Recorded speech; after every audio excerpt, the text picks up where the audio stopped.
Welcome back to the National Stadium. Final game for today. Dream11 Spice T10 tournament. Game Final game number 24. Bayleaf Blasters versus Clove Challengers. This game would bowl off in just a few minutes time. But just before the teams for today, Bayleaf Blasters, Devon Smith captain, Kieran Charles, Leon Chichester, Amikel Dubisset, Shakim Edwards, Deron Hippolyte, Josh Noel, Jalen Olive, Richard Rogers, Craig Williams, Ronald Williams. For Clove Challengers, Cyprian Forsyth, captain, Teddy Bishop, Denroy Charles, Tyrone Charles, Dina George, Melvin Gordon, Imran Joseph, Darren Ned, Jaron Noel, Kimo Peters, and Casimir Thomas. Bayleaf Blasters won the toss and elect to field, so Clove Challengers will be taking first strike as we see the umpires Rupert Hollas and John Mack now taking the field, followed by Bayleaf Blasters. Ali, certainly the final game of today's encounter. Really, we expect a keen contest. Well, especially after we just saw a very exciting finish to that game that has just gone. But these two teams need to win, and so they'll be putting all into it, and that in itself leads to probably the match being very exciting. Yeah, Bayleaf Blasters at the moment, they are 5 points. They will really need to win probably the next 3 games after today's game. Win today, and the next 2 games they'll want to win to get into the semi-finals. Clove Challengers is 7 points. They too will want to win to ensure a spot in the last 4. So we expect both of these teams have a lot to play for, and therefore we expect this game to be very tight, very exciting. Just so the first encounter, Clove Challengers batted first and scored 80 for 7 in the 10 overs. Bayleaf Blasters 86 for 2 in 8.2 overs. So they would feel confident. Bayleaf Blasters again batting second. I would want to try and skittle out Clove Challengers with the lowest score as possible. But again, Ali, the surface continues to play very well. As you said before, really keen contest we saw just completed there. We see the two top teams hitting it off, and really the way they played really suggests or indicated that they were the two top teams in terms of position. Now there's one team that now assured position in the last 4. The Strikers. And as we look at the Blasters, one of the key players is missing. I suspect he's injured, and that's Smith. Because there is a new keeper. Yeah, Dennis Smith. Yeah, it doesn't seem. Yeah, we just as we look at the team there, Smith is missing. And the keeper there, look, Josh Thomas. Yeah. So we are about to see the start. Denroy Charles opening with Darren Ned, and he will be facing the bowler Amikel Dubisset coming from the southern end. Charles, attacking player, better known for his off spin, but hit the ball very hard. Dubisset up the ball to Charles, and again the wide delivery signal as Charles again looking and to go over the top, looking to clear the long one, and making no contact. Ball signal wide by umpire John Mark. Right decision, wide of the off stump. But it was outside the off stump, and there is no covering play on the boundary on the offside. It probably would have been a wise idea to hit it over the infield on the offside. Well, the long off is right back as Dubisset comes up bowl to Charles. Again, Charles is swinging, hitting down to long off, and the fielder comes off the boundary and take a good catch, simple catch. Charles looking for the big shot, and Rogers down on the boundary coming forward and taking up that catch. Really a good wicket first up, Denroy Charles. Yeah, and the previous delivery of making the point that instead of him trying to pull the ball down, he should have hit it probably square, because there is no covering play on that side of the field, and unfortunately hit it straight. Didn't time it as well as he wanted, and so the fielder had long on, had a simple catch. So then Ron Charles goes the first wicket for Clove Challengers, and he was caught on the boundary. Quite a few of the opening batsmen didn't score today. Got some early dismissal. So it's 1 for 1. Darren Ned is going to face. He also had really some good innings, Darren Ned. He has been one of the mainstay on the team. And he's joined by Teddy Bishop. So Dubisset striking in his first over. And the right-handed Ned, who at the moment has scored 161 runs, highs of 51. He faces his first delivery and steered past the backward point. Good shot. This is going to very close to the boundary as the fielder just stopping it just inside the boundary. The batsman come back for 3, but a good run there by the fielder. Looked like Williams really sprinted after that delivery as he went past Hippolyte at backward point. So 3 runs. So Ned, he's off the mark confidently. He really was in control of that shot as he played it down to that backward point area. So Ned 161 runs so far, highs of 51 not out, 40.25, and had 250 so far. So really has been a good tournament. Teddy Bishop, the one that we really love, will want to see it plays down to third man. This is going to go again close to the boundary, goes down to the boundary for 4. Williams again having another chase, again being in short third man, and Bishop just steering this one past his left. They went down to the boundary for 4.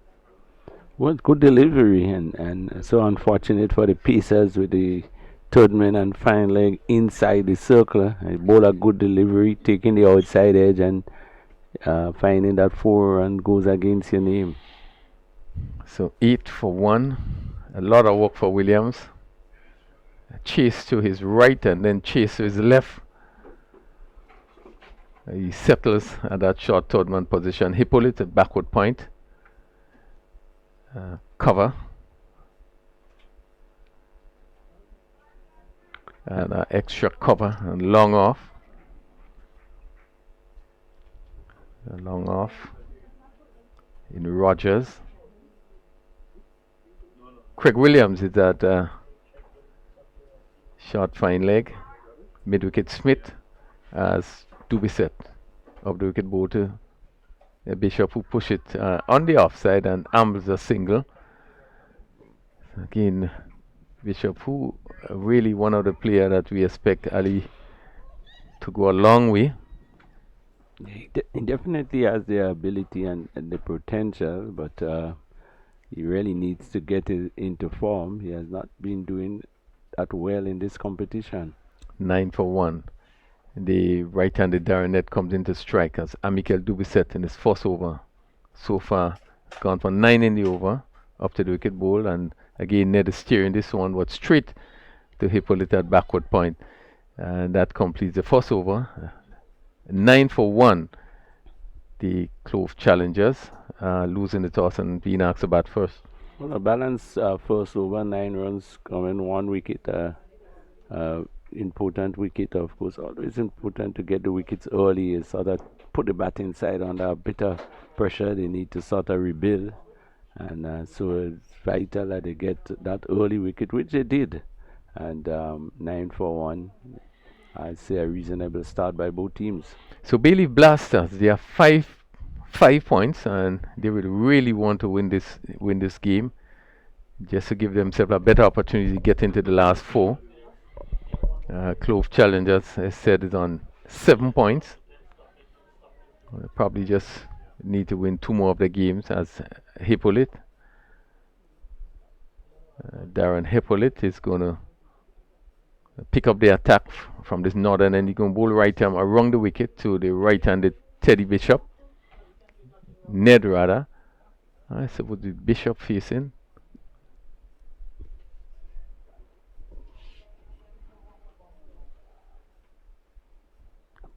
The umpires just trying to make sure that everything is in place.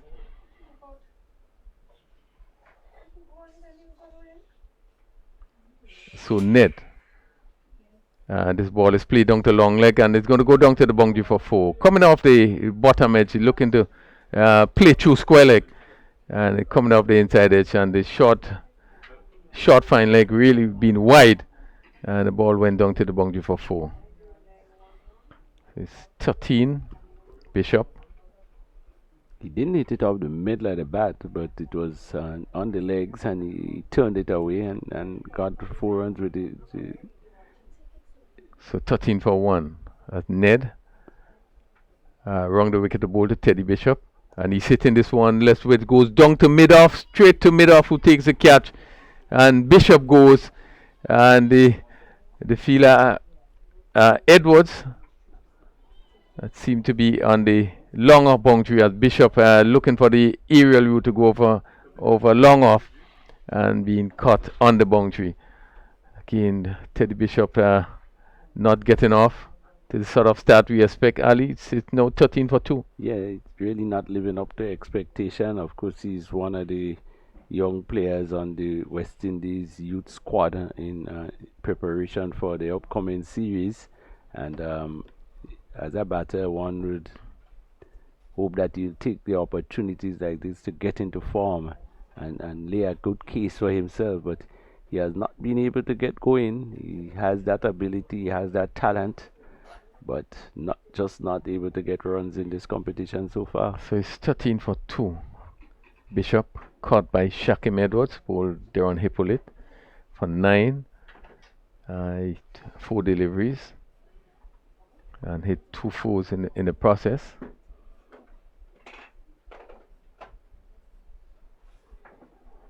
And first delivery outside the off stump, 4 side. Captain making no contact. So a ring of feelers on the offside as Hippolyte comes in, bowl to 4 side. Quicker delivery, play down to square leg. You're going for a quick single, and they just make it there as the fielder coming in quickly. Williams from backward square. So 4 side is off the mark. It's 14 for 2. We are still in the second over. Darren Ned comes in to strike.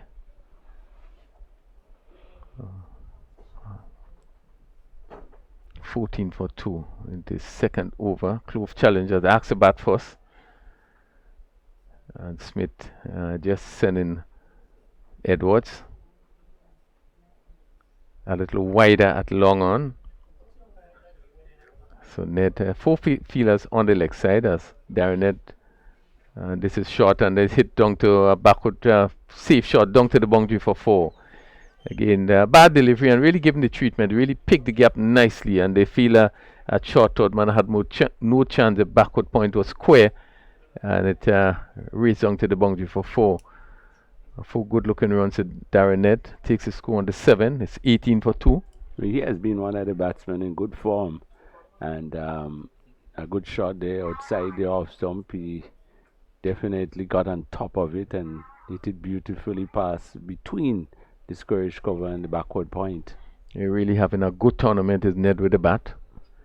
250 so far. 161 runs in as he faces another ball and plays to mid wicket. Again, Williams having some work to do. A single to Ned. So that completes over number 2.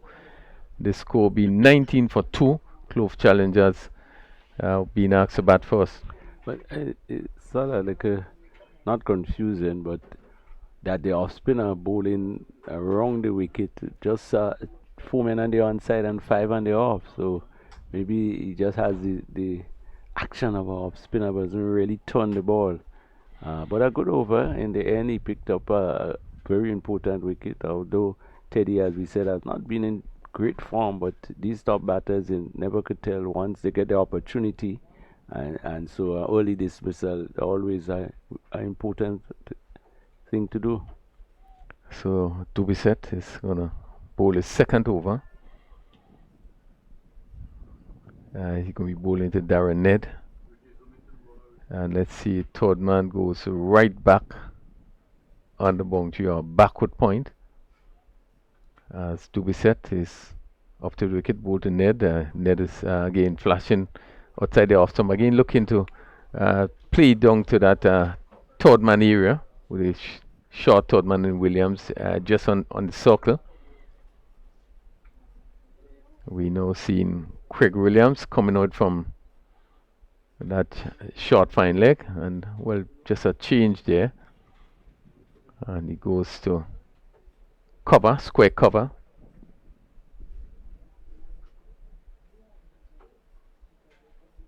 That's a strange change of feeling, because the player that is going on the edge of the circle fine leg seems to be slightly injured and with no protection behind him.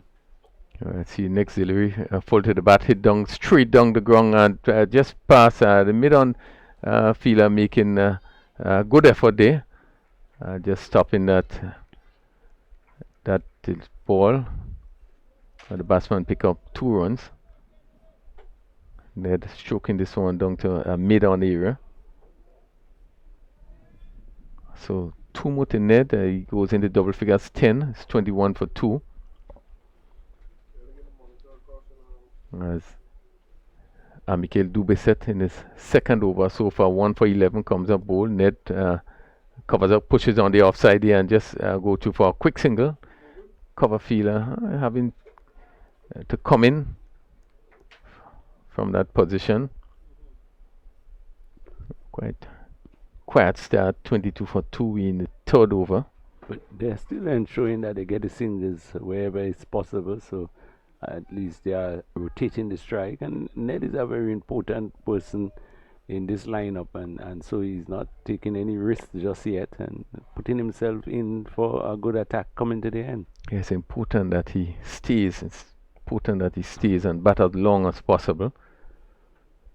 Forsyth faces Dubisset, and for this delivery, he allows it to go outside the off stump. Again, just pushing the left pad and allow it to go through. Yeah. It's 22 for 2 in the third over. And I will ask the question, why not steer it down third man that is vacant? And the short player, very wide third man is in the circle.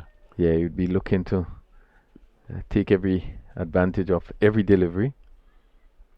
As Dubisset once again to Forsyth, and this one slow delivery played on the onside. The fielder at square leg, it comes in really quickly, and single to Forsyth, that takes the score on to 2.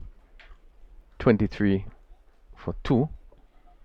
With a quiet start by Clove challengers.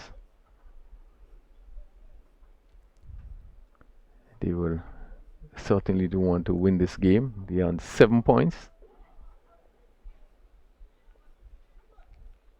As the right-handed Darren Ned comes back into strike, as for this delivery, short hit with this goes high up in the air, and the keeper comes around and take a easy catch, and Darren Ned reaching for this one, looking to probably swing it somewhere over long on, and certainly big wicket there, the loss of Darren Ned. Yeah, and that's what probably pressure caused, because they are not being scoring out probably as quickly as they would have liked to.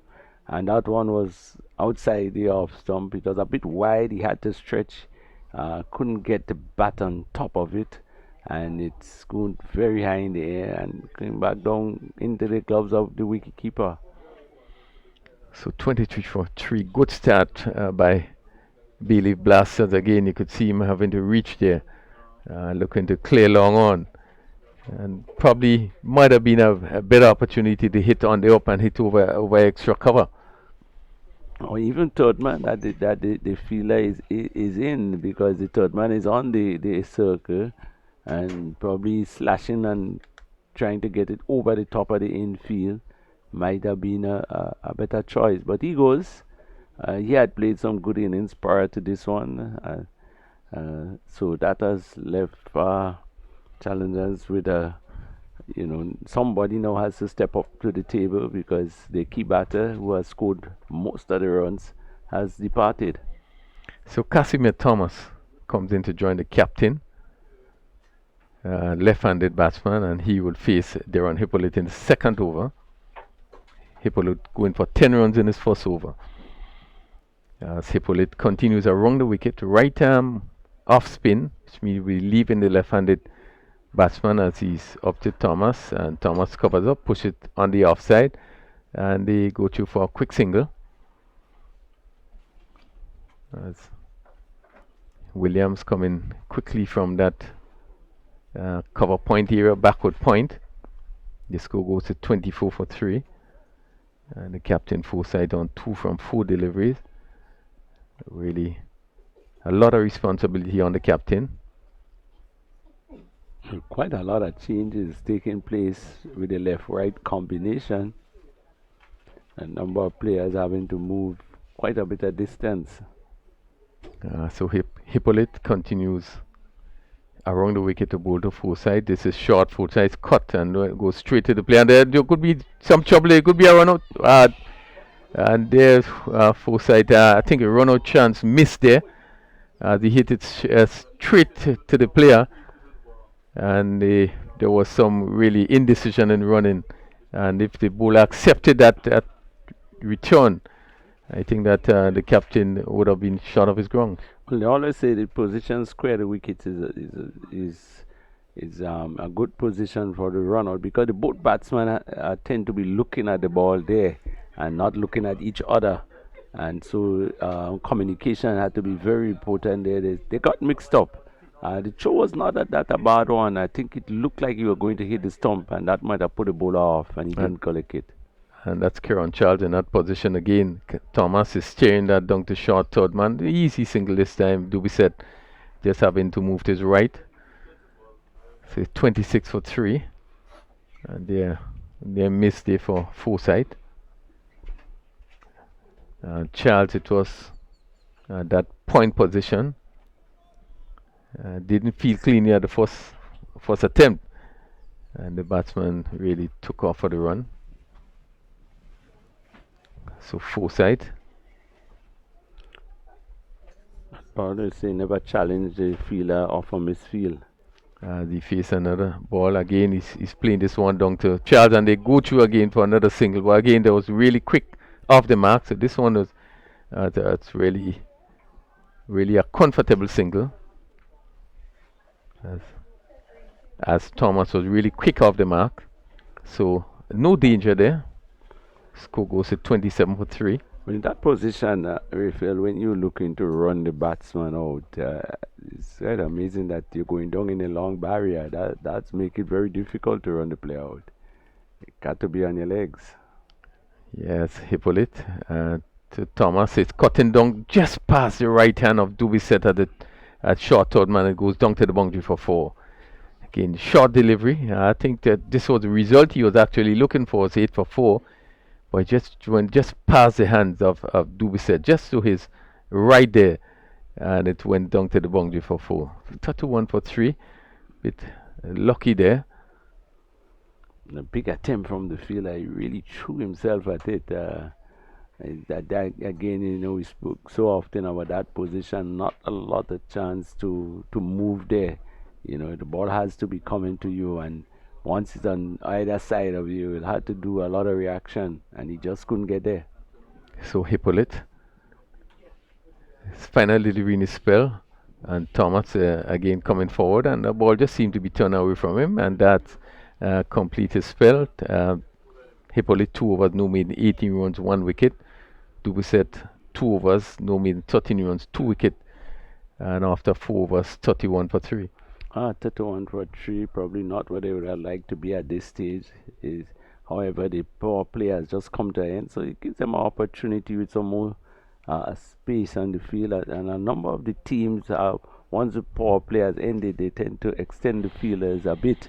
In a situation like this, where you seem to be on top, probably you can keep the pressure on. Keep the pressure on, and no need to because they say 4 players could be out. There's no need all the time to utilize that. and most of the teams has. Once the power play has ended, has extended the field, as we see it happening now again. So Richard Rogers, right arm leg spinner, and he's going to come from the end alley that we are happy to see leg spinners coming from. Yeah, well, a lot of tradition things have gone out the window some time ago, so it's not surprising. But historically, the leg spin, and there is a reason for that. Is that heavy breeze coming down from the Darbo Hill, the Granitang Hills, that tend to help the ball drift away, and so they tend to get much more turn from the southern end. So he's going to come into bowl to foresight. First delivery, hit down to cover, and the fielder on the boundary comes in. So and they pick up a single. Very good throw there from Hippolyte, and the cover close to the cover boundary. The batsman was thinking of two, but they had to return quickly. Pretty accurate throw. Left-handed Thomas comes into strike. 32 for 3. Clove challenges. Lost the toss and was sent into bat. And has lost so far Denroy Charles, Darren Ned, and Teddy Bishop.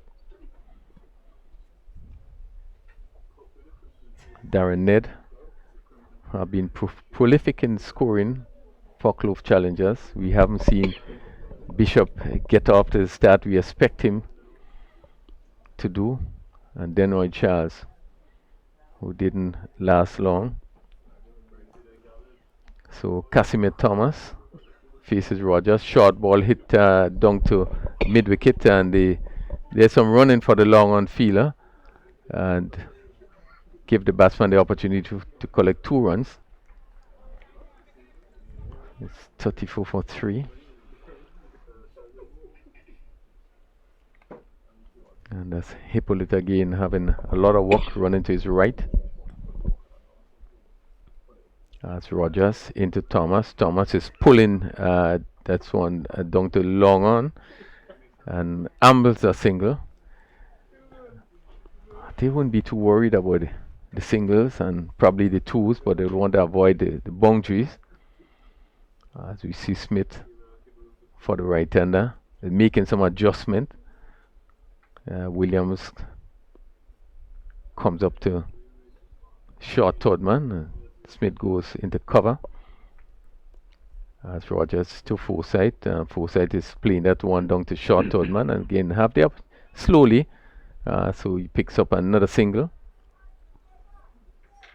So not much boundaries have been hit. We are into the 5th over, 36 for 3. Thomas is 9 from 6 deliveries, and Forsyth 6 from 8. The left-handed Thomas comes in to strike from Rogers, right arm over the wicket, and he's hitting this one that again comes off the edge and just past that fielder who's really hobbling at short third man, and the batsman went for 2 runs. Well, I think they would be looking for a place to put him where he has the least running to do. But that position, I'm not too sure there is where you'll have the least running to do. And we see that Rogers, they probably just say something to the non-striker who seemingly was moving out of his crease, and for this delivery is hit again, not getting hold of it. It goes down to wide long on, and I feel they having to do some running. As we have seen the Williams in that position, they seem to struggle again. At least something again. Probably he seemed to just have a leg injury also, as he tried to get to that ball. Well, it has been a pretty intense week so far of cricket, and 10-10 is a lot of running and a lot of explosive running literally, and you have to be pretty fit to keep doing that. And some of the guys, as we know, probably was away for a while in the cricketing area, and coming back, it will tell on the muscles. So 39 for 3 in 5 overs. As we see Taking it up from this northern end. Kieron Charles. He's going to bowl to Casimir.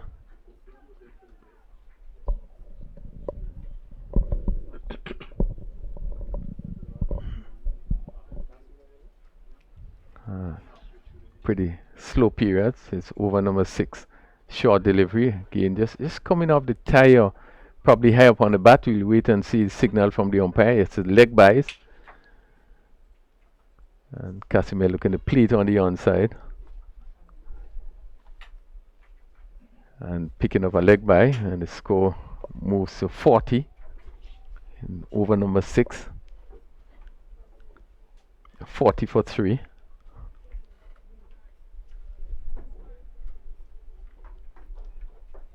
Still movement. The fielder Williams coming from off the boundary, and let's see, he gonna be coming into mid wicket, and Hippolyte goes right back on the mid wicket boundary, and Forsyth is swinging this one and go just past that short fine leg, and Hippolyte again has some running to do from that mid wicket area. 2 more runs to the score, 42 for 3, and Forsyth moves to 8. Into the 6th over, 42 for 3.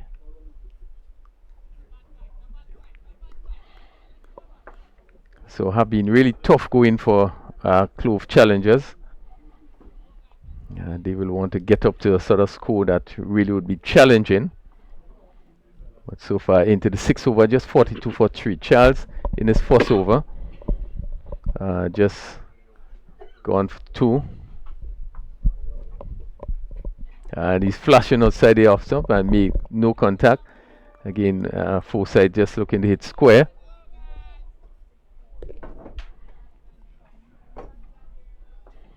The score remains 42 for 3. Clove challengers really struggling after being asked to bat. As Charles again outside the off stump, hit over cover, a good shot there, and this one gonna clear the boundary and goes for 6.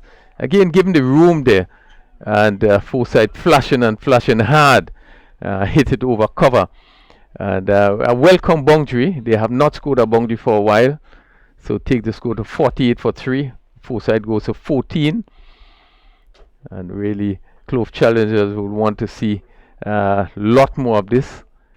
Boundaries have been far and wide.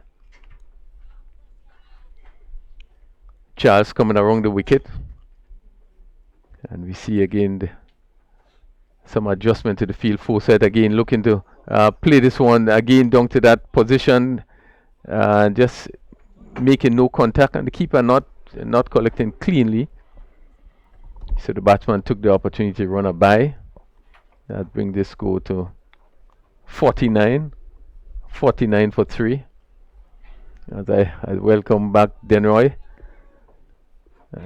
Hope that you had a good lunch. Yeah, I did have a wonderful lunch.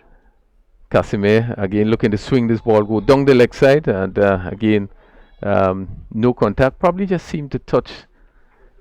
No signal there. Probably just seemed to touch maybe some of the pad or the tie, and that completes over number 6. And Clove challengers being sent into bat 49 for 3. Yeah, 49 for 3. Very slow going there by Clove challengers. After 6 overs, we can see the ball went down the leg side, just touching the tie pad, and there was no call by the umpire. So 49 for 3 after 6 overs. Very slow going there, 8.17 runs per over. And I say welcome to the commentary booth, Stevenson Warm. Yeah, 49 for 3. They would think that that's rather slow going. 8.17. So both Forsyth and Thomas, they'll have to accelerate here. Forsyth will be taking strike. Ronald Williams brought into the attack with a 3rd man inside the circle. Deep point, right back on the boundary. Then there's a deep extra cover, mid-off, extra cover just on the circle too. as Ronald Williams from the far end. Change of positions on the field. The fielder at the deep cover boundary goes down to long off and switches with the player that was on the long off boundary. So here is Williams moving in now to bowl to Forsyth, who to this delivery is looking to pull, and he beats everybody and goes down to behind the keeper for what would be 4. Is that 4 runs? Well, it means that he got a nick onto that one, didn't he? Yeah, seems so. Yeah. When should the keeper's hand? I think a chance go big in there. Yeah, well, it had to be a very thin edge, very thin. The umpire signaled 4 runs, a catch that should have been taken. Well, lucky miss there for Forsyth, was trudged along to 18, 53 for 3 as Williams comes in. He was disappointed, I would think, with that. Here's a hook shot, and that goes now down to the fine leg area for 4. Well, he certainly didn't get hold of that. He would have wanted to hit that maybe behind square, and the ball taking, I would think, the top part of the bat, or maybe somewhere around the glove area, and went down to the boundary for 4. So 2 consecutive 4s. Both of them were rather streaky by Forsyth, but yielded 8 runs in the process of 2 deliveries. It's 57 for 3. Yeah, you can see 2 shot delivered by Ronald Williams, and both of them got edge over the keeper and head for 4 runs. I think he need to change his line from there. So here is once more from the far end is Williams. Both deliveries were bouncer-like deliveries.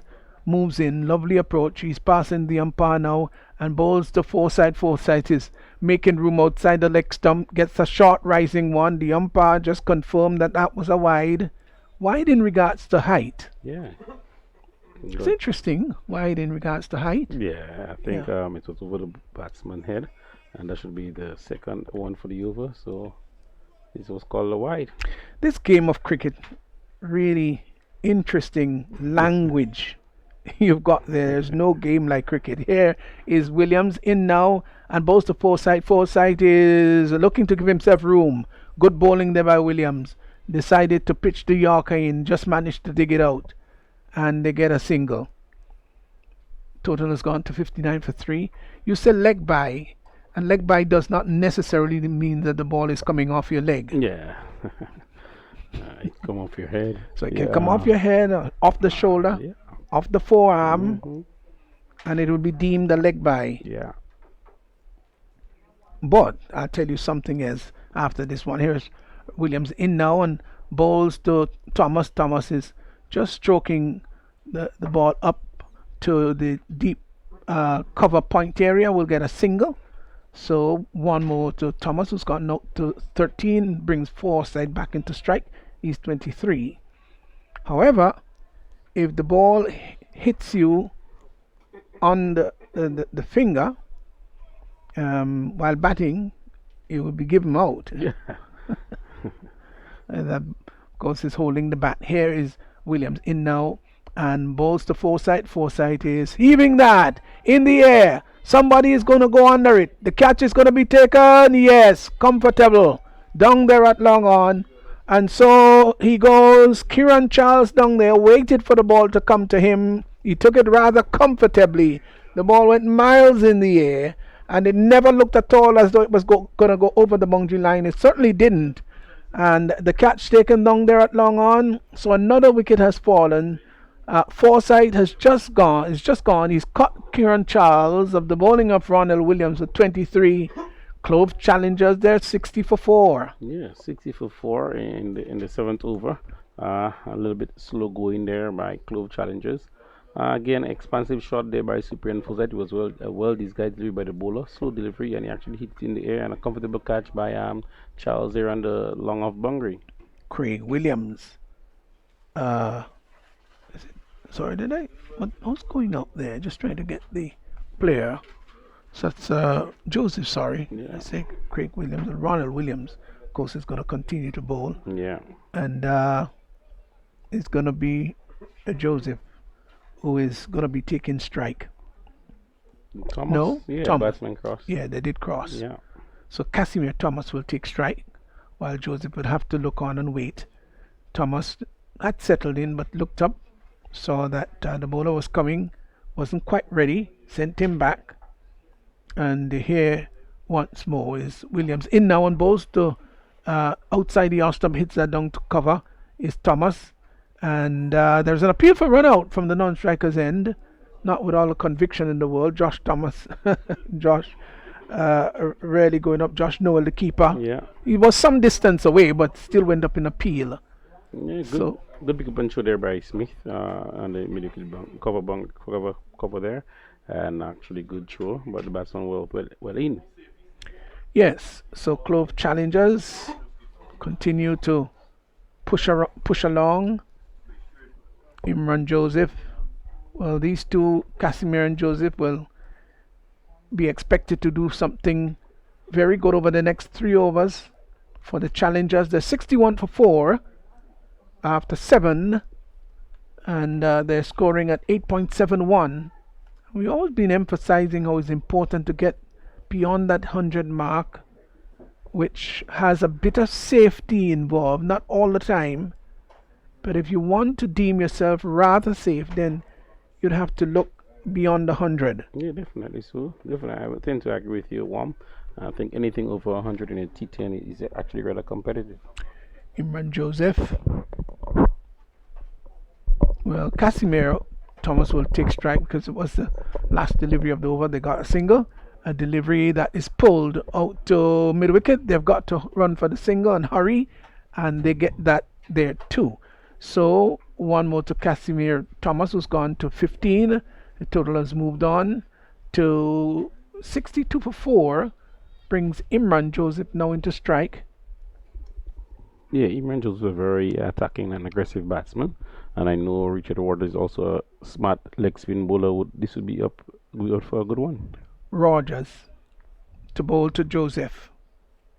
Moving past the umpire now, he's delivering, and it's one that he hits over the extra cover area. Fine shot. That was flat, but it went all the way for 6. Rocked onto the back foot, and he hit it flat and hard. I don't think it ever went more than maybe about I don't know, maybe about 20 feet or so in the air, and went over the boundary line. Flat 6, hit hard. 68 for 4. Here he is once more. Is Rogers in now and bowls to Joseph. Joseph is hitting that again over to the extra cover area. This time he's going to go for 4.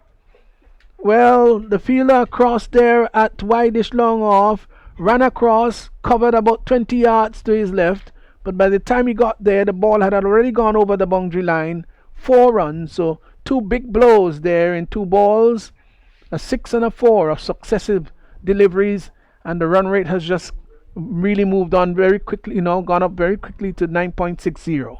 Yeah, it's strange that Joseph actually hit Rogers for 2 boundaries, a 6 and a 4, and actually changed the bat. I think the bat was going good there.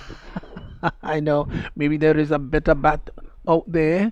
Just brought him. He exchanged it. Maybe that's his favorite bat. Here is Rogers in now and bowls to Joseph. Joseph is hitting that back past the bowler. It's going to go down to the long on boundary and coming across very quickly. They're gone for 2 as the fielder coming there very quickly and cutting off what. Well, I thought he might well have saved 4. No question about that.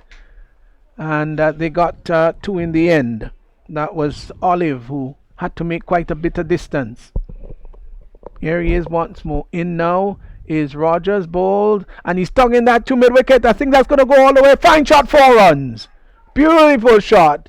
Well, he tugged it from somewhere outside the off stump, and Olive had to go across, this time in contrasting direction. He was moving to his left in the first one, but this one he had to go across to his right. He really scampered across, but gee whiz, couldn't cut it off at all. It went into the boundary for 4. Joseph have gone very quickly now to 16. Where are they going to put Olive now? Should he be straight or should he be wide? Poor thing, not quite sure where he should stay. Stays in between. Here is a delivery that is hit down to the extra cover area. Smith comes off the boundary, and the batsman had time just to cross for one. So Joseph has gone to 17 as the over comes to an end. A pretty expensive one there for Rogers. 79 for 4, 79 for 4, and well, we could see the aggressive intention there of Imran Joseph. 8 overs gone, 79 for 4. Yeah, 79 for 4. We see very good batting there by Imran Joseph, getting 17 runs from this over, actually. So we can see with a very poor over there by Rogers. I think, and he was rather aggressive batsman there, and actually bowled a little bit too full in that over, and hence the reason that he went for so much runs. Yes, well, this is the time. It's a happy hour in the innings. Final 2 overs. Yeah, although 10 cricket is so fast and furious Yeah. that maybe from ball 1 should be happy hour. Yeah. 79 for 4. Imran Joseph is 17. He'll be taking strike. Casimir Thomas 15. Thomas has gotten his 15 of 13 balls, while Imran has gotten his 17 of 5. Yeah. Contrasting innings. Yes. So Joseph, I think he's going to go with all guns blazing. Here is Ronald Williams, 1 for 12 so far, comes in now to bowl to Joseph, who is hitting that straight down the ground. That goes for 4. Goes for 4. Shot onto the back foot. Really, he's peppering the bowling here. Just waited onto the back foot, cleared the front foot out of the way, and hit that down to long off. I thought the fielder should have gone with both hands, but he went with one hand, and that's why it really eluded him and went over the boundary line for 4. So 21 he's gone to. 6 deliveries. Here is Williams in now and bowls to Joseph. Joseph turns it behind square on the leg side. Runs here for him. They've gone for 1. Will come back for the second. The return comes into the keeper. Josh Noel having to just go back a little bit. And they got 2 in the end rather comfortably. He's moved on, really motored on to 23 now, and the total has gone to 85 for 4. Yeah, 85 for 4 there. Good batting there. Good aggressive batting by Joseph. Actually, and he's batting really well. Actually know when the ball is slow, he's manipulating the field and getting 2s. And when he's banned, putting the bat on way for the boundaries. Smith has gone out he's going to go down to a deep mid wicket, and then there would be who's going to be Williams going to be there to short extra cover. Yeah, that's a change we've got. As here once more is Ronald Williams from the far end. He's got a pretty longish approach. He's going to move into bowl to Imran Joseph, who's 23. He's there now on balls, and Joseph hits that in the air. The ball is going down over the long off area. That's gone for 6. Oh, that was a great shot. You could see his intention, and he's going after everything now. Made room outside the leg stump, clearing the front leg out of the way. No, that was a huge hit. It was superbly struck, and it went soaring over the boundary line, cleared it by about 10 yards. And he's gone very quickly now to 29. It's now 91 for 4. Here is Williams once more coming in now to bowl to Joseph. Joseph hits that down to long on. They've hurried for 1. Won't come back for the second. The return comes into the keeper, brings Noel forward, and they get 1 only.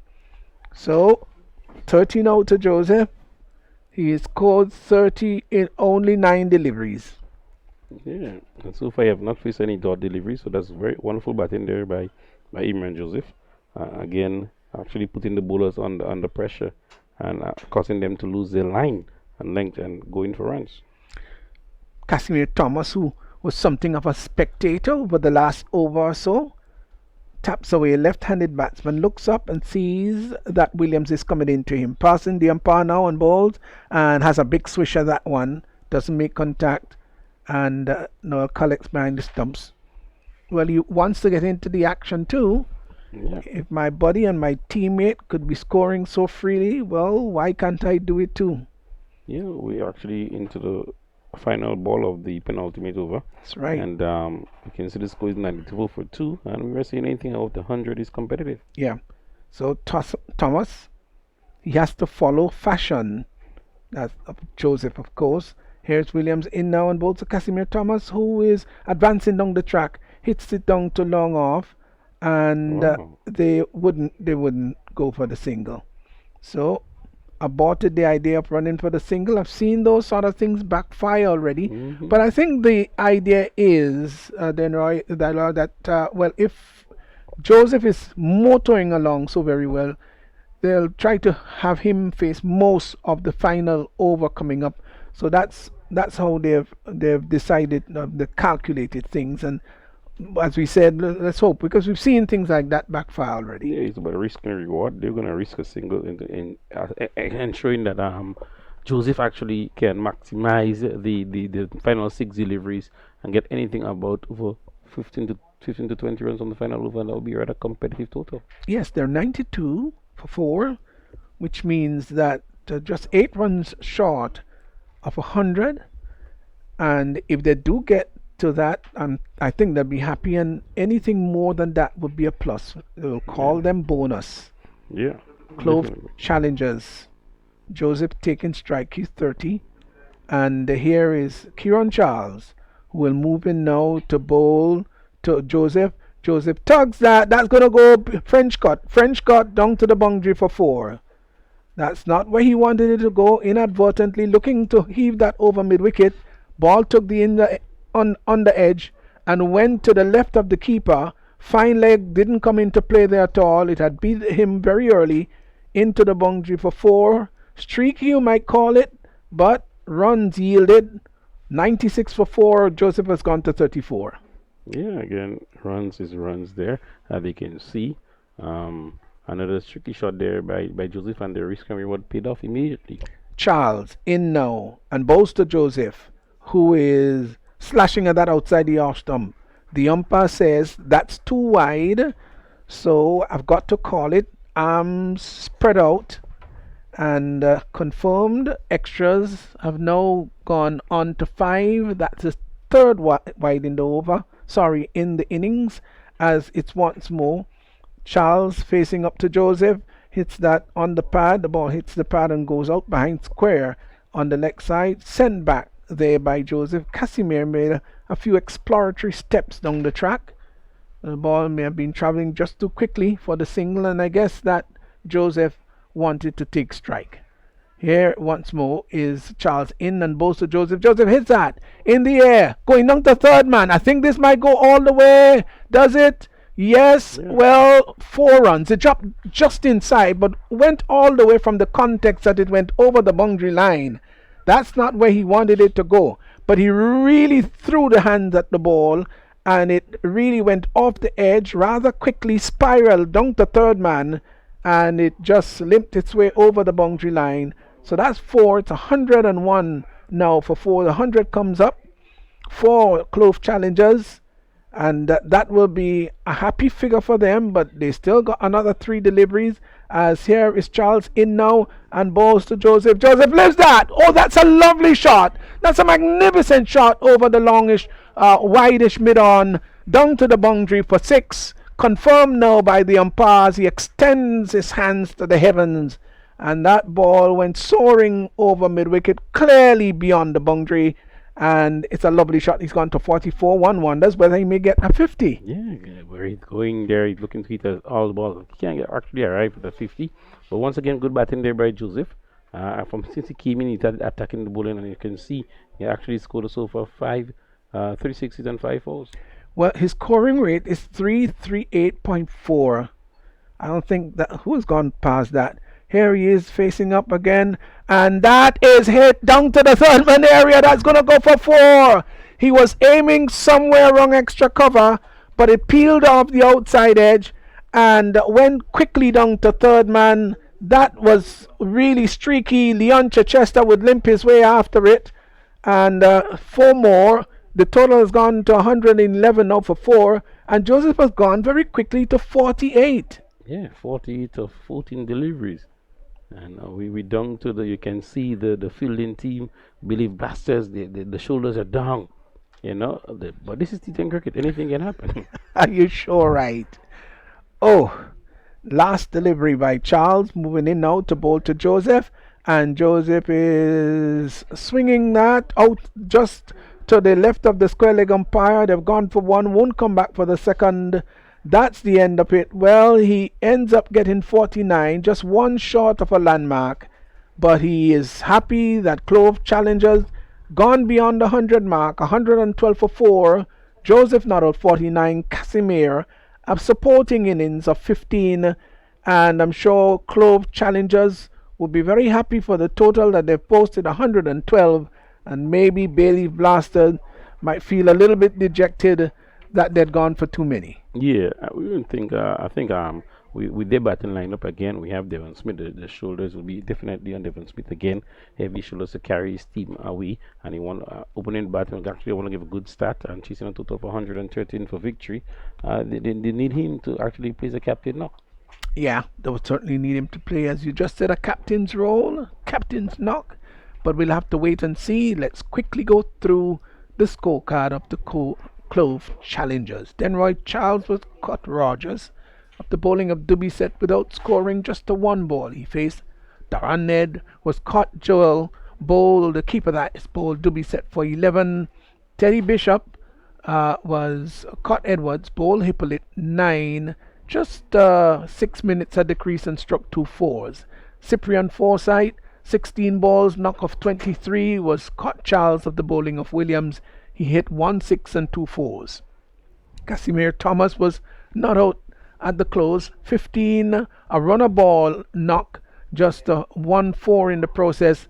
And the innings of the day so far, of the innings, so to speak, was Imran Joseph, a 49 run, 15 balls to get there.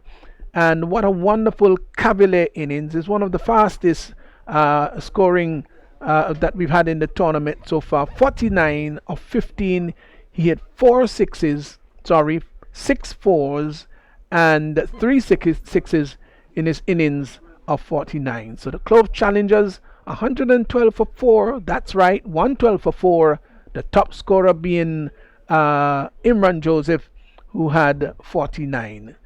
Amical Dubiset had 2 for 13 of 2. Deron Hippolyte had 1 for 18 of 2. Richard Rogers had none for 26 of 2. And Kieran Charles, none for 28 of 2. A bit expensive. Ronald Williams, of course, who bowled the last over there, 1 for 25 of 2. So when Bayleaf Blasters get to the crease, they've got to chase down 112. They need to score 113 to pull off a victory here. Clove challengers 112 for 4. So we await the start of Bayleaf Blasters innings. Can they blast off that total of 113 for victory? We'll have to wait and see. So until is the start or the commencement of the Bayleaf Blasters innings, just enjoy yourself, maybe have a calm moment, have a cup of tea or something like that, and then we'll be back to bring you the response of the Bayleaf Blasters.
And back here at the National Stadium, we are to see the reply to 112 scored by Clove Challengers.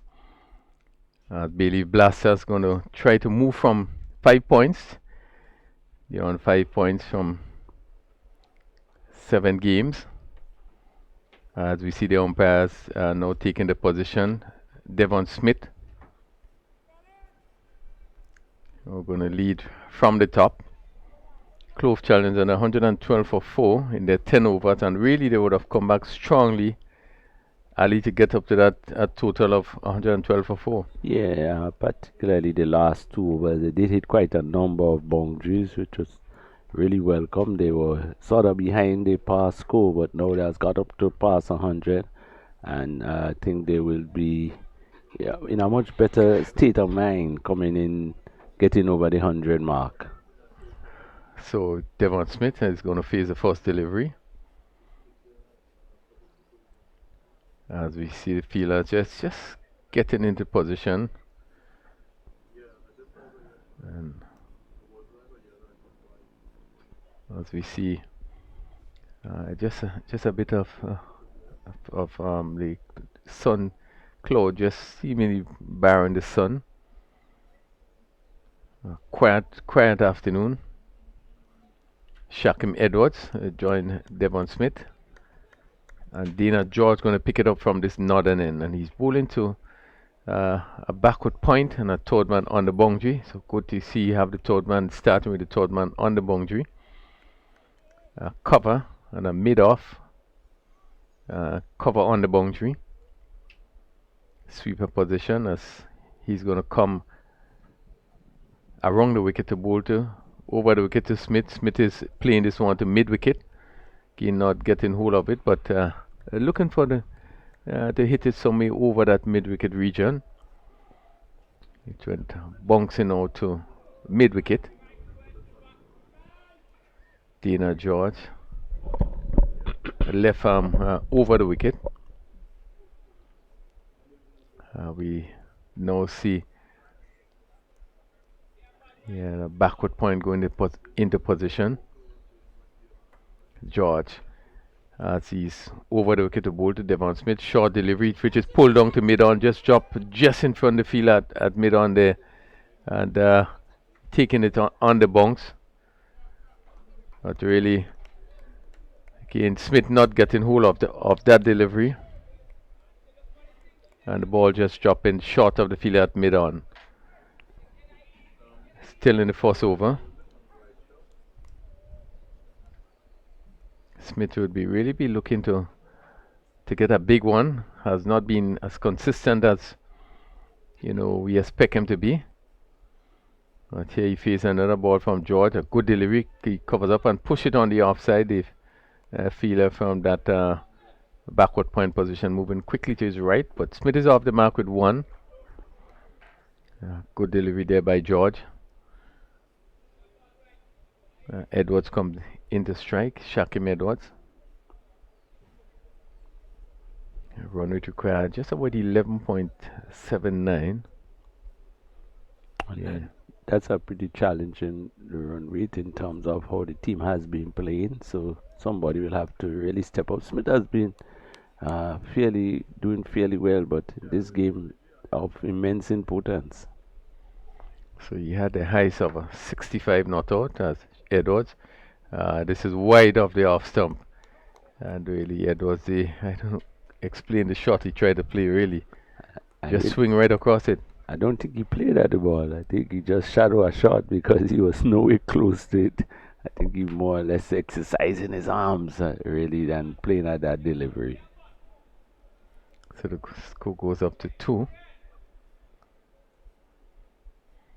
That's George to the left-handed Edwards, and this one right up and goes past the keeper and down to the boundary for 4. Let's see, 4 byes there, and Edwards is looking to play on the onside and probably pass between the stumps and his body, and the keeper just wasn't able to get his hand to it. Well, what he did, he cleared the front leg, so there was a big space between both legs, and that's where the ball actually passed. but very difficult for the keeper to take. Teddy Bishop. So the score goes up to 6. And George up to the wicket and ball to Edwards. Again, he's really swinging outside the off stump. Wide signal by the umpire. Again, going for the aerial. We're looking to clear mid on. And George's deliveries don't seem to be making much height. I'm not too sure if it's something with his delivery action or this because the wicket has played pretty okay, and some of the bowlers did generate a lot of bonks, but Ian has not been bouncing that much. So he's on his way to bowl to Shakim Edwards. And for this delivery, he plays on the onside and he ambled a single as the fielder had come in from mid wicket and mid on, so that Edwards off the mark. That's 8 without loss.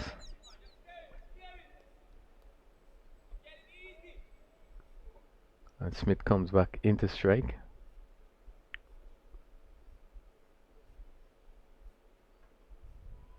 Only scored 147 runs in the tournament so far. As for this, again, he's looking to play on the onside. Comes off the pad. There's no chance of a run, and that completes a good over by Dana George, just going for 4, and we had 4 extras. So 8 without loss after the first over. Bayleaf Blasters requiring a 113 for victory. Yeah, reasonably good start. 8 runs in the first over. With the like of Devon Smith in batting, so you had to bowl well to get that sort of restriction. So a good first over, but the batting side there's no need really to take much risk. You can pace yourself knowing what the score is like, and with such good hitters, you still have Josh behind. I think they will be comfortable with their start. Devon Smith scored 147 runs, highs of 65 not out, average just 29.4. You would want to up that. Still 2 more games in the preliminary rounds after today's game.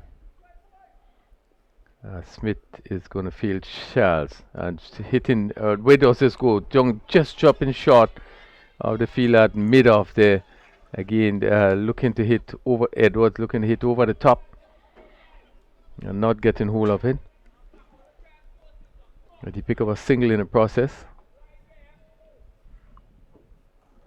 Smith comes into strike. It's 9 without loss. And Devon Smith, yeah, average just about 29.4. Certainly he's a better player than the average suggests. Much better player. He faces delivery now for Charles down the leg side and wide signal. As he gets inside of this one, looking to glance it, and really if he got bat onto it, there's no long leg on the boundary. Short fine leg, pretty wide, almost a backward square leg.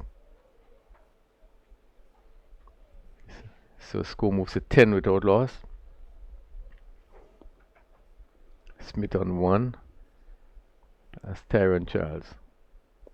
He covers up and plays it into that backward square position, and the fielder moving pretty slowly. This Smith just had to hustle in, and that throw hit the stump. A loud appeal. It'll be interesting to see the replay what actually happens here. A smart bit of fielding by that fielder there. But Smith was really ambling down the wicket. And he saw him and challenged the stumps, hit it, but there was no big appeal, so probably Smith was comfortably in. 11 as Edwards faces Charles, and hit this one over cover, and he's going to drop, go over the rope for 6. Well, 4-run signal there. Probably just 1 bounce, but I really got over this one. Short delivery and hit over. Let's see.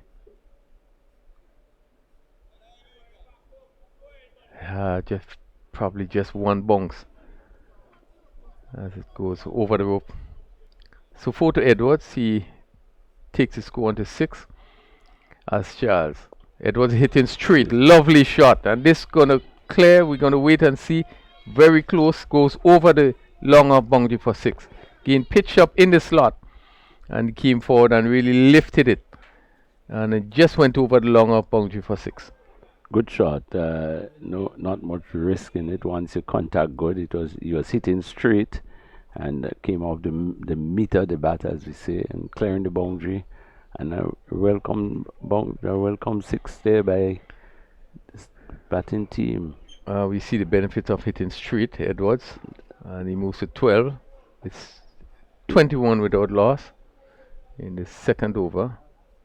As the fielder now being pushed right back on the long off boundary. Charles, he's up to the board to Edwards. Edwards is swinging that another good shot that goes down over mid wicket, and that's one bounce into the boundary for 4. Good positive shot.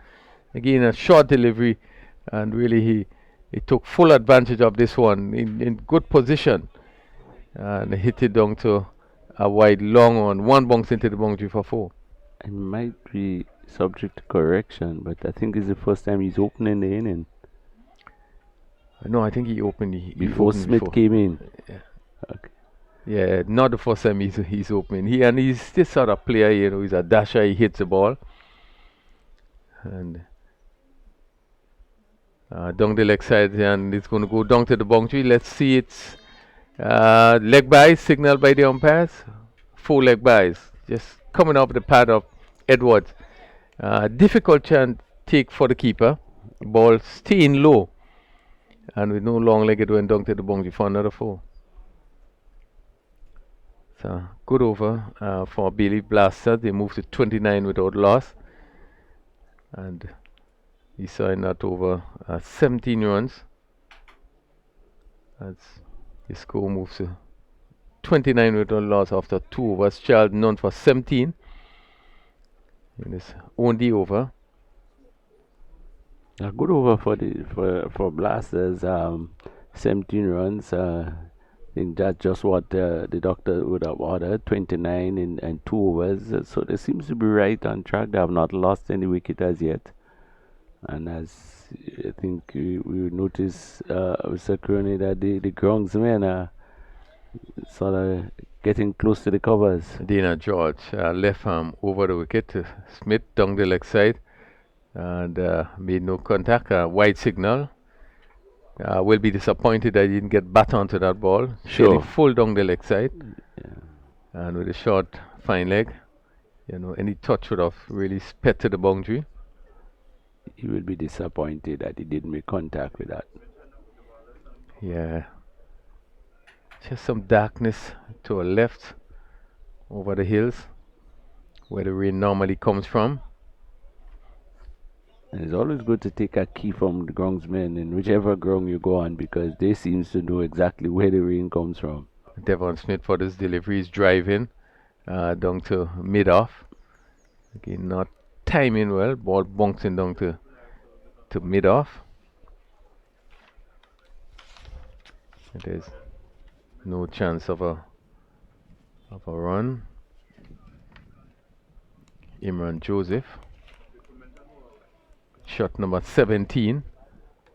Who played a good hand with the bat. Smith for this delivery. Again, good delivery that push on the onside, and he pick up a easy single. I feel like coming in from mid wicket. So one more to Smith and take his score very slow to 3. And it's 31 without loss. And the umpires now call on the covers as we see outside, just getting a bit dark, very gloomy. So I think they're going to take no chances and seem to be coming on to quite a bit of the covers, which indicates that the rain is really coming from the hills. But so far we had, despite that day which was washed out, I think we have been able to have a lot of the games being played. We are down to game number 24. and certainly it really have been competitive right through. As we look at the teams, we saw that the two top teams played earlier on today, and a very close, tight game, yeah, as was expected. And we see that Safan Strikers coming out on top. It really was a good game. And just to look at maybe some of the leaders we have, the captaincy of Ryan John. Yeah, I've spoken a lot about his mannerism on the field. He really into the game. He cheering on his players, urging them on, pulling the team together when necessary, and taking action. Proactive action. Moving it, and really impressed with his level of captaincy. Well, the fact that they stand at the top, they have been at the top, I think, numerous times during this tournament, and deservedly. They won today, the first team to really qualify for the semi-finals. Certainly indicates that there is something that they are doing good in terms of the leadership, and must feel confident one of the teams that would be looking to go right through. Yeah, well, I think they must be highly favored now. They must be a favorite in the competition. They have good players. They have been playing well, and sometimes not luck, but you sort of see a trend with successful teams. They always into it, and surely they are into it at this stage of the competition. So at this stage, Bayleaf Blasters require 113 for victory. They are 31 without loss. They still need to get 82 from 46 deliveries. The rain is actually just about coming. We are hopeful that it won't be very long, but certainly when it's over and cricket, we are ready to play. Certainly, we're happy to bring the broadcast to you. So at this moment, we will take a break as we await the rain and the completion of the rain, and hopefully not too long from now we should be rejoining you to continue to bring the broadcast on the final game today, Bailey Blasters, who would came up, yeah, against Clove Challengers. So until then, we take a break and you join us later when there's more cricket.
So back here, we're coming to the conclusion of this match. We had to have, of course, some adjustments to the score. So the target now is 58 in 5 overs. So it means literally they've got to get 27 in 2.4 overs. Bayleaf Blasters. That's the equation. 58 in 5. Here is Dana George moves in now to bowl to Edwards, who gets a wayward delivery down the leg side and wide, signal by the umpire. The keeper having to go across, took it rather nonchalantly. They've got to be very, very careful here. Clove challengers can't afford to bowl those white deliveries. Every extra might turn out to be highly costly. 32 without loss. Remembering all the time that 26 now required in just 16 balls. As here once more is George in now and bowls to Edwards. Edwards is getting a wayward delivery outside the off stump. Another wide, signal by the umpire. Oh, that's not good bowling at all. The first one, contrasting, it was down the leg side wide. This time was outside the off stump, another wide. So he spraying it all over the place, Ali. Yeah, well, also you have to realize that it's a wet outfield, and grip of the ball might just be a bit difficult. It's a fairly new ball, and you have to have a lot of control. 33 without loss. The run rate required 9.38. There's a third man, backward point, cover sweeping right back on the boundary, and there's a long off on the boundary also. Here is a delivery down the leg side, another wayward delivery. And what a brilliant take that, because that would have screamed down to long leg. And gosh, the keeper had to hurl himself across to his right. Look at the take. Down the leg side. The batsman missed it, but it was really going. That is fantastic. That is a fantastic save down the leg side. Well, also the heavy atmosphere, because that ball swung a bit after passing the batter, so it had the fact to control the ball in itself, but also to control the swing, and so he's having quite a bit of difficulty. 3 wide balls so far. Yeah, well, here once more is George bowling to Edwards, who is coming forward and having a big swish at that one. Doesn't make contact. The ball goes through to the keeper. Total remains on 34 without loss. The magic total, remembering all the time, is 58. That's what they've got to eclipse. So in essence, 24 needed of 15. It's still a pretty tight match. As he goes back once more, George from the top of his mark into his second over, and moves in now to bowl to Edwards, who to this delivery is getting one wayward outside the off stump. Another wide confirmed by the umpire. So that's 3 wides in the over. Wayward bowling. Maybe he's just trying too hard. Probably should be just thinking about bowling line on length, not trying to seek extra pace. Dark, rather dull here at the National Cricket Stadium. Lot depends on George to at least make this as difficult as possible for the challengers. He leans forward, straightens his approach now, passes the umpire, and bowls to Edwards, who hits that over down to the long on. Oh, it's gone for 6. Well, It's gone for 6 over the boundary line. Well, the fielder down there, Noel, it looked as though he was going to take, but he didn't have, a good frame of mind to really steady himself. Maybe didn't quite know where he was. Let's look at the replay. Is it gone already? Well, but he caught the ball and then just backpedaled onto the rope, outside, just outside the rope, onto the rope, and then went outside. Well, it's gone the total to 41 without loss. Moves in once more. Is George in bowls to Edwards, hits that in the air. I think that's going to go all the way. Yes, it does. This time it wasn't iffy at all, and the fielder down there again was Noel, and he was looking to see whether it was going to come down his throat. It went over his head, cleared him by about 10 yards, and look at how he's just looking helplessly, very sad as the ball went over his head. Well, 47 without loss. And George is treated very badly here, and he's bowled badly as a whole. And a marathon over from him. You're sure right. This is the last delivery coming up. He moves in now to bowl to Edwards, who to this delivery is pulling well in front of square. Now they've gone for one. Are they going to come back for the second? Yes, they will. The return comes to the non-strikers, and no, they decide against it. And they in the end settled for one. So that completes a rather expensive over by George after 2 overs, 23. His bowling analysis, none for 23 of 2, is 48 without loss. They need 10 from 12. And 11 runs in that, 11 deliveries in that over. Really, that double over in one. And not what, of course, they expected at this time, the challengers. They came out gloomy condition, and probably most pace bowlers would like the type of condition, heavy, overcast, and so, but he couldn't control his swing, and so he bowled quite a number of wide deliveries.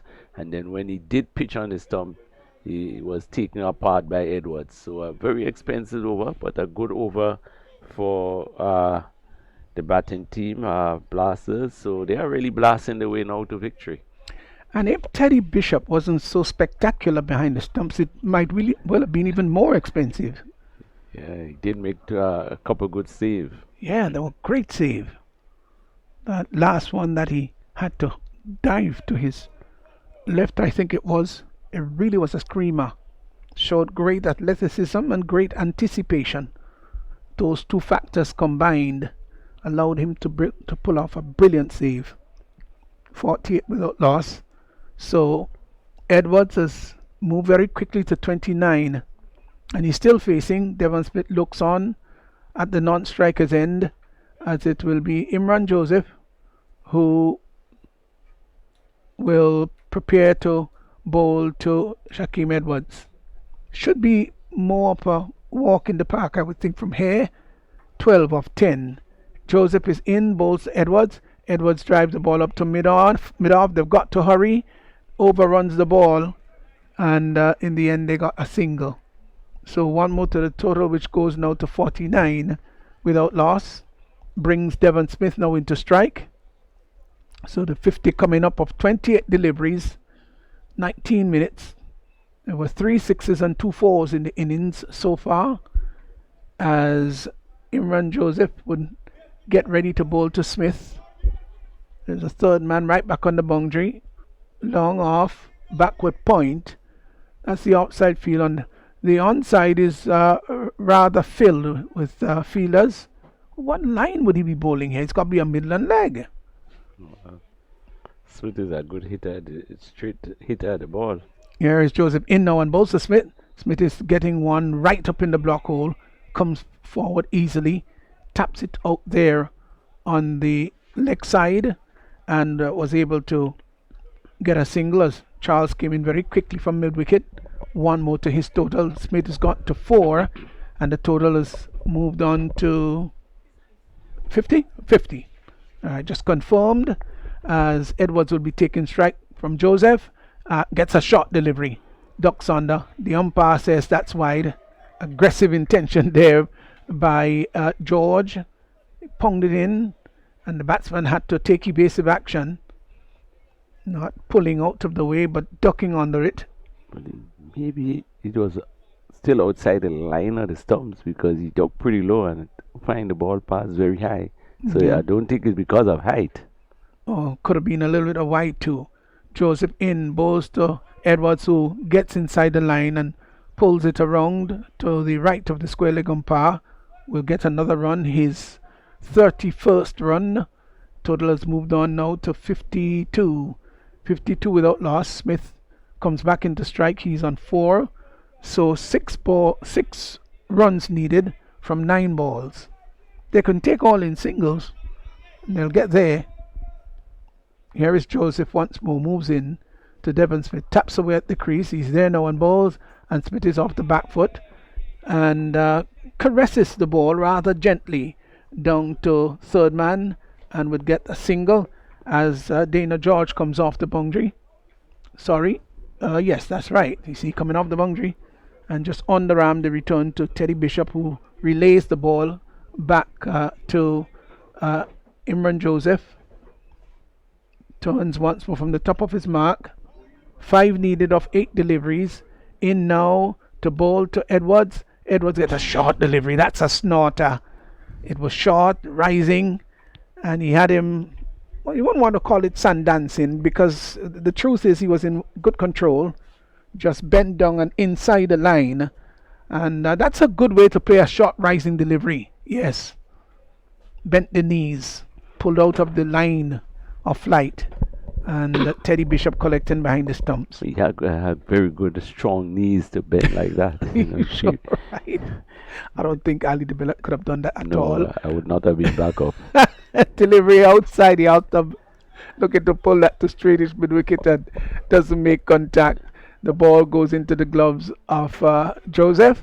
That completes the over. At the end of the over, it's 4 overs gone. It's 5 required of the last 6 balls, and I don't see why the Bayleaf Blasters wouldn't win this. The batsmen having a mid-wicket dialogue, as if determining what their strategy is going to be like for the final 6 balls. So they need 4 to tie the match, and they need 5 to go over the line. A situation like that, you always advise with so many wickets that you go at it hard from the start. Smith has been seemingly just taking the singles, but I think with just the last over, probably need to be a little more aggressive, and we just wait to see what he will do. Well, he is a veteran, you know, and he's been around long enough to determine what the correct strategy is going to be like. So it will be Gerard Noel, that will be picking up the attack. He's going to bowl probably the over of his life, right? And 5 of 6. And a spinner, the ball will have some moisture in it from the outfield. A pretty good outfield. Again, you see the rain coming, and really no trace that there were rain here. Look at the type of field that the entire field was covered. Here's Noel. It's going to be round the wicket. In now, and bowls to Devon Smith. Outside the off stump. Hits it hard into the ground. The ball goes down to a short third man, and he gets a comfortable single, as Melvin Gordon had to come off just off the square and pick up of the circle here, rather, and pick up. The batsman had time to cross for 154 without loss. 4 needed from 5. Noel making sure that all his fielders are exactly where he wants them. Moves in now to bowl to Edwards. Edwards is down the track and tugs it up to a backward square. The return comes into the non-strikers end. They will in fact come back for the second run, as it was not held by Noel. Wasn't backed up very well. The return come into the non-strikers end, so they get 2. So 2 more needed. 4 deliveries to get those 2, as Noel, in a rather casual, nonchalant way, moves in to bowl to Smith, who comes down the track, clips it just to the left of the square leg umpire. They've gone for 1, won't come back for the second. That's all there'll be. So 1 more to Smith. He's gone to 6. Surprisingly, Pastor, they are not trying to save the singles. Yeah, that's Edwards, sorry, has gone to 34. Smith now comes into strike. He's on 6. Sorry for that little misleading information, as it would be Noel. Yes, you would think that they would try to save the singles, and he moves in now. Is Noel. I think all is ready now, and we'll bowl to Devon Smith, who is on 6. The score now leveled at 57, so just 1 run needed for victory, as here is Noel in now, and balls of the back foot. Is Smith hits that through extra cover. 4 runs. It was shot outside the off stump. Smith went onto the back foot and hit it through extra cover for 4. So Bayleaf Blasters, they have won against Clove Challengers, and that was really a wonderful way to climax the match with a boundary by Devon Smith. He turns out to be 10. Edwards, who played a very good knock of 34 of 17. In the end, the Blasters 61 without loss, 61 without loss, and Ali de Bellat a deserved victory. Well, welcome victory for them. They were struggling to get points on the board, and a vital one. It look at if they had lost this one, it might have been very difficult to get into the semi, but it might have just enhanced their position here with a good victory. Yeah, they certainly have, and the players, as usual and official, they will just do their post-match fraternal greetings and just saying well done and all of that, all within the goodwill of the match. So Bayleaf Blasters, they've won by 10 wickets, and that's a huge victory, of course, defeating the Clove challengers. Just quickly giving you the scorecard, not a whole lot really to give you because no wickets fell. Devon Smith was not out 10 of 11 balls, and Shaquem Edwards not out 34 of 17.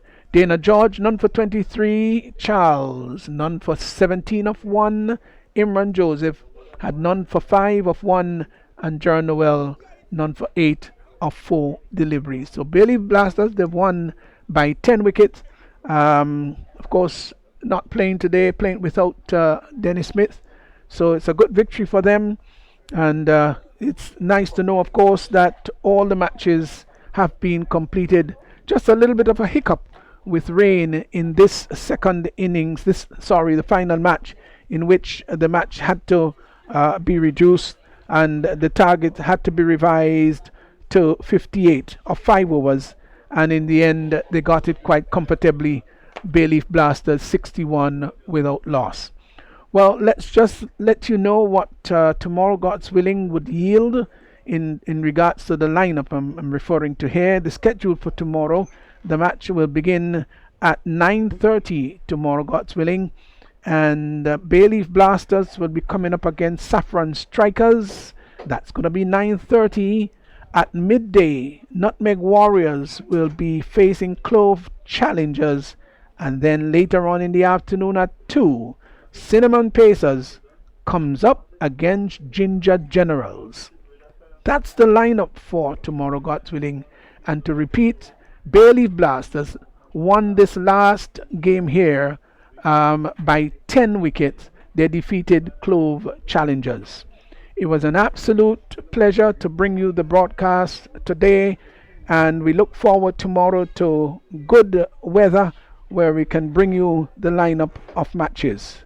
So on behalf of fellow commentators here at the National Stadium, all our technical personalities and scorers, Stephen Worm imploring that you have a good day or good night, as the case may be.